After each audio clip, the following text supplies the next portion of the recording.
G'day guys, Mick Caulfield here again for another video. Today we're going to do a bait fishing rig. This is basically going to be one based on snapper fishing, but you can use this for barramundi, kingfish. It's a sliding snell with a variation.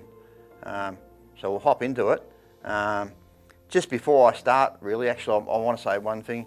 I'm not really here to shove brands down your throat, so you can use this on any hook, whatever brand it is, any type of braid, any type of leader. So I'm not here, I'll tell you what I use and show you what I use, but I'm not here to promote and shove stuff down your throat. So having said that, let's get to it. So this is a piece of 40-pound trace, just Shimano. We're going to introduce, I'm using two hooks. This is a 2-hook rig, obviously. The first hook is a little mustard penetrator. So we just introduce that into put your line for your leader like that. Now we're going to introduce a piece of braid. This is 18-pound braid, but you can use any poundage. It just depends on the amount of wraps that you put into it for this sliding snell to work. So if you use heavier braid, you may use less wraps. So this is a little bit fiddly, but I do pre-make all my rigs at home. So I just have all my rigs pre-tied. So all I've done there is introduce the braid, keep the tag lengths very similar, make a loop in the braid, and then I'm just wrapping the braid, 1, 2, and the leader, 3, 4, 5, 6, 7, 8, 9, 10, 11, 12, 13, 14, 15, 16. 16 times, hopefully you can see that. And it's a matter of just cinching up the braid. This is your snell. Once I cinch it up, I push it where I want it to sit. That's where I want it to sit. And to tighten it, I use the spool and just cinch up that braid. Trim the braid off now. Like I said, it is a little bit fiddly, but if you do all these little 1%ers at home, and if you do enough 1%ers, you end up 100% fisherman. So getting prepared at home is the go. Let's just cut your tags off. And that there has created our sliding snell. So you can pull that and move that any position you want. Now all I simply do, the bottom hook, this is a 660 KL actually, which is a cross between a long line hook and a circle. So just introduce that. I just simply tie it a uni knot, which everyone will know.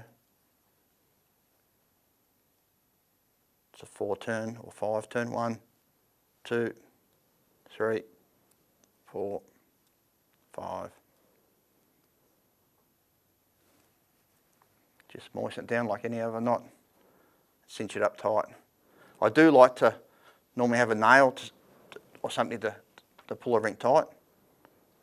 But you can just use your pliers, tighten out. So that's your bottom hook.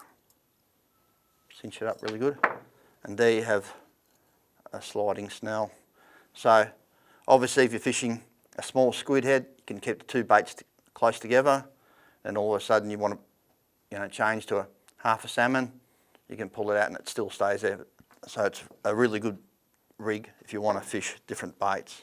Now fishing down here at the moment in Port Phillip Bay, we don't have a lot of current, but we still need to add a sinker, and we actually run the sinker between the swivel. So I put a bead on first, just sink just like that, bead, sinker. Depending on, this rig will work, and you don't have to have a sinker, but depending on current, tide, depth, wind, this is what we do for our local bay here in Port Phillip Bay. We find it It works really good. So you've got a soft stopper each side of the sinker, swivel, again, just a 5-turn uni knot. 1, 2, 3, 4, 5. Tighten him up again.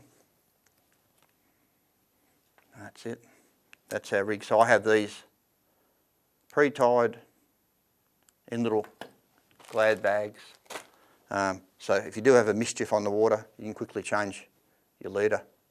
But ideal for, like I said, different size baits. You can run live bait. I've caught kingfish on this, barramundi up north. Yeah, pretty good rig for being quite universal and a little bit different. Adding that piece of braid and that snell in there just gives you that adjustability. That makes it an awesome rig. The other thing I do, just a few more tips on snap fishing for our local waters here. I actually run braid on my rods, which most people don't. Most people just run mono because of the tangles and the causes. But what I run is a sinking braid. There's plenty of sinking braids on the market, but this one's a fast sinking one. Not every shop's got them, but you can do some research, and I find sinking braid. I run 4 or 5 rods and a spread, or sometimes 6, and I don't have no trouble with tangles. I do work them pretty fast, so I'm always going from one end, working it, starting back at the other end, working your baits, checking your baits. The other little tip I'll give you is, obviously, when you are fishing, particularly braid, turn your motor off on your boat, put the boat in gear. That way your prop's not spinning, going to collect any lines when it blows back on you. And I just start off slowly by putting a few rods out, seeing which way the current's going to run, how many rods I put out, and how much headache I'm prepared to put up with, depending on tide and current once against each other. Yeah, the other little tip I'll give you for snap fishing, if you've got 4 or 5 rods out, like we do at home here, and one rod goes off, all I do, when the rod's going down, with any of these circle hooks, any type of circle hook, the golden rule, if the rod's going down, you can pick it up or turn the handle of the reel while it's in the bait board or in the rod holder. But if the rod tip's coming up, leave it alone. So that's a golden rule. When the rod's going down, you can pick it up or wind the handle like I do. Or if the rod tip's coming up, that means the fish is already letting go of it. So there's no point in striking the fish. Just leave the rod alone, and he'll generally swim off and get that in the corner of his mouth. If you do have a rod buckle, and I normally spin the handle, like I said, that loads up. What I normally do with the other 4 rods, I'll just go around and give them a quick flick, every rod a quick flick, so all them baits float back down to the surface, and generally you'll have 4 or 5 rods go, and because generally snapper aren't by themselves. And I find by just lifting that bait out of the sand and settlement, and as it's floating back down, old Mr. Snapper can't help himself and resist it, and comes and crunch it.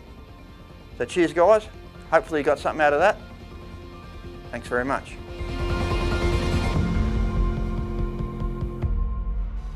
It's Bill Klassen here from The Fishing Show, and if you like this instructional video and want to learn more, it's simple.